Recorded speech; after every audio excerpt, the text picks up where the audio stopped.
నమస్తే, welcome to మనం TV. నేను యాంకర్ సిరి. ప్రస్తుతం మనతో పాటు ప్రముఖ ఆధ్యాత్మికవేత్త వాస్తు జ్యోతిష్య పండితులు కేఎస్ఆర్ గారు ఉన్నారు. ఆయనతో మాట్లాడదాం. గురుగారు నమస్కారం. గురుగారు, ఇప్పుడు ఒక ధర్మ సందేహం ట్రెండింగ్లో ఉన్న టాపిక్ కూడా చాలా మందికి ఉన్న సందేహం ఏంటి అని అంటే, కొంతమంది ఇప్పుడు అన్ని వ్లాగ్స్ చేస్తూ ఉంటారు కదా, ఇంట్లో జరిగే పనులన్నీ యూట్యూబ్లో కావచ్చు, ఇన్స్టాగ్రామ్లో పెడుతూ ఉంటారు. అవి చూసి కొంతమంది స్నానం చేయకుండా గడప కడగకూడదు, గడప కడగడం కూడా ఇంటి లోపల కూర్చొని మాత్రమే గడపను కడగడమైనా ముగ్గేయడమైనా చెయ్యాలి, ఇలాగే ఉండాలి అని చెప్తూ ఉంటారు. ఇది ఎంతవరకు నిజమంటారు? మీరేమంటారు గురుగారు? తప్పకుండా, ఖచ్చితంగా. ఎందుకంటే లక్ష్మీదేవికి మనం ఆహ్వానం పలకటం లాంటిది. అంటే ఇప్పుడు గృహలక్ష్మి అంటాం. అంటే గృహలక్ష్మి అంటే ఏంటి? దాని అర్థం గృహిణికి ఉండే బాధ్యతలు ఏవైతే ఉంటాయో వాటిని ఎవరైతే సక్రమంగా నిర్వహిస్తారో వాళ్ళని మాత్రమే గృహలక్ష్మిలు అనాలి. సో ప్రతి ఒక్కరిని కూడా గృహలక్ష్మిని అనలేం. పెళ్ళి అయిపోయింది కదా అని చెప్పి గృహలక్ష్మి అనలేం. ఆ గృహలక్ష్మి అనే పదం, దానికి ఉన్న విలువ అనేది ఏదైతే వాళ్ళు ఆచరిస్తారు, అలాంటి వాళ్ళు మాత్రమే గృహలక్ష్మిలు. కానీ మిగతా వాళ్ళంతా గృహిణులు అంతవరకే. అంటే గృహిణి అంటే పెళ్ళైన అమ్మాయి అని అంతవరకే. కానీ గృహలక్ష్మిగా మనం ఉండాలి అంటే కనుక ఖచ్చితంగా ఇలాంటి మీరు అడిగినవి ఏమైనా సరే శాస్త్రీయబద్ధంగా, అంటే బొట్టెట్టుకోవటం అనుకోండి. తర్వాత ఇప్పుడు ప్రస్తుతం మనకి ఉన్న ఏదైతే మీరు అడిగిన టాపిక్ ఏదైతే ఉందో అది దాని ప్రకారం అయితే మనం ఖచ్చితంగా ఇంటి నుంచి బయటికి మనం పంపిస్తాం కనుక ముందు ఇంటి నుంచే, లోపల నుంచే మనం తుడుచుకుంటూ రావటం అనేది జరగాలి. అంటే అక్కర్లేనివన్నీ బయటకు వదిలేస్తాం, కావాల్సినవన్నీ మనం తెచ్చుకుంటాం. సో అందుకని మనం మూలలో కూడా తుడిచి చివరికి ఏం చేస్తాం, దాన్ని ఫైనల్గా బయటకు వదిలేస్తాం. అంటే దుమ్ము ధూళి లేదా అక్కలేని వస్తువులు, అక్కలేని పదార్థాలు ఇలాంటివి ఏమన్నీ ఉంటాయో వాటిని మనం వదిలేస్తాం. అందుకని బయట నుంచి లోపలికి రాము, లోపల నుంచి బయట పడేయాల్సినవి బయట పడేస్తాం. అప్పుడు మాత్రమే వీళ్ళ ఇల్లు చాలా బాగుంది అని చెప్పి లక్ష్మి అడుగు పెట్టడానికి ఉంటుంది. మనం బయట మొదలెడితే ఆవిడకి మనమే అడ్డంగా ఉంటాం రాకుండా. సో అందుకని ఖచ్చితంగా లోపల నుంచే మనం పని చేయటం అనేది ఒకటి. తర్వాత రెండో ప్రశ్న ఏంటంటే, మరి స్నానం చేయకుండా ఇవన్నీ చేయొచ్చా? ఎందుకంటే కొంతమంది ఆడవాళ్ళు ఎలా ఉంటారంటే చివరికి అంటు తోమటం దగ్గర నుంచి ఏవైనా సరే అన్నీ చేశాక హ్యాపీగా స్నానం చేద్దాంలే అనుకుంటారు. అలాగే వంట కూడా అలాగే వండేస్తూ ఉంటారు. కానీ నిజానికి శాస్త్రం అయితే కనుక ప్రతిదీ స్నానం చేసి చెయ్యాలనే చెప్తుంది.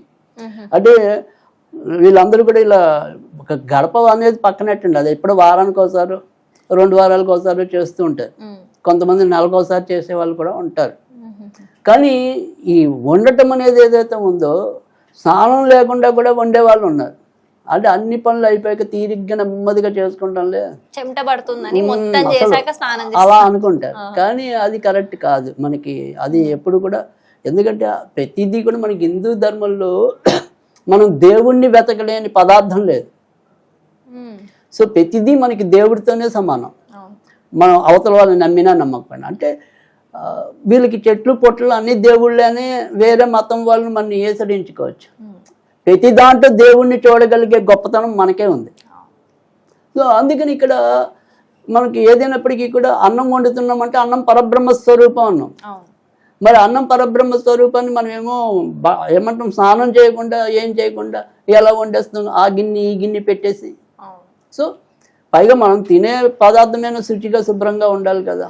సో అందుకని అదైనా సరే వంటైనా సరే ఖచ్చితంగా స్నానం చేసే చేయాలి. సరే, మరి గడప తొడవటాలు ఇవన్నీ కూడా ఎందుకు చేస్తున్నాం?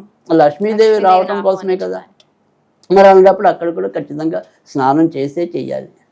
సో స్నానం చేయకుండా ఎప్పుడు చేస్తాము అంటే కనుక సాధారణంగా ఏదైనా సరే మనం ఏమంటాం, బూజులు దులుపుతూ ఉంటాం కదా, ఇల్లు శుభ్రం చేసుకునేటప్పుడు. అంటే పైన బూజులు పట్టిన అలాంటివి దులుపుకుంటూ ఉంటాం చూడండి. అలాంటి వాటికి స్నానం లేకపోయినా పనికొస్తుంది. కానీ గడప తొడవటం, గడప దగ్గర ముగ్గులు ఎట్టుకోవటం, ఇవి మటుకు ఖచ్చితంగా స్నానం చేసే చెయ్యాలి.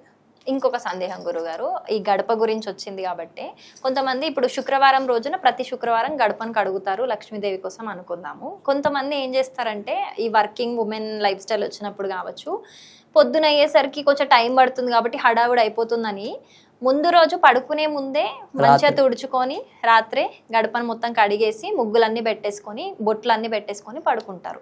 రేపు పొద్దున్న లేచి ఇంకా స్నానం చేసినాక డైరెక్ట్ పూజ చేసుకుంటారు. అలా చేసుకోవచ్చా? ఖచ్చితంగా ఇది కూడా పొద్దున పూట చేయటం అనేది ధర్మం. రాత్రిపూట మనం కొన్ని దేవతలను మాత్రమే ఆరాధిస్తాం, ఆహ్వానిస్తాం.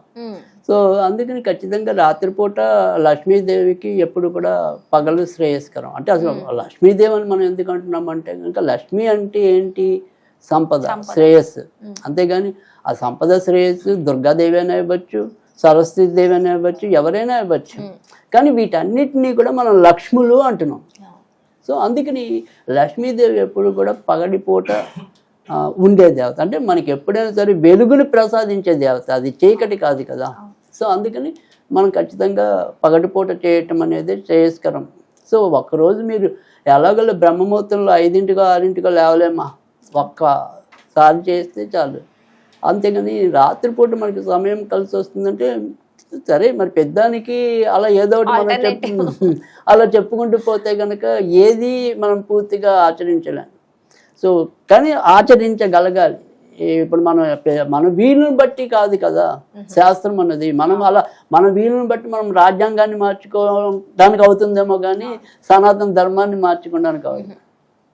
చాలా బాగా ఎక్స్ప్లెయిన్ చేశారు. ధన్యవాదాలు గురుగారు.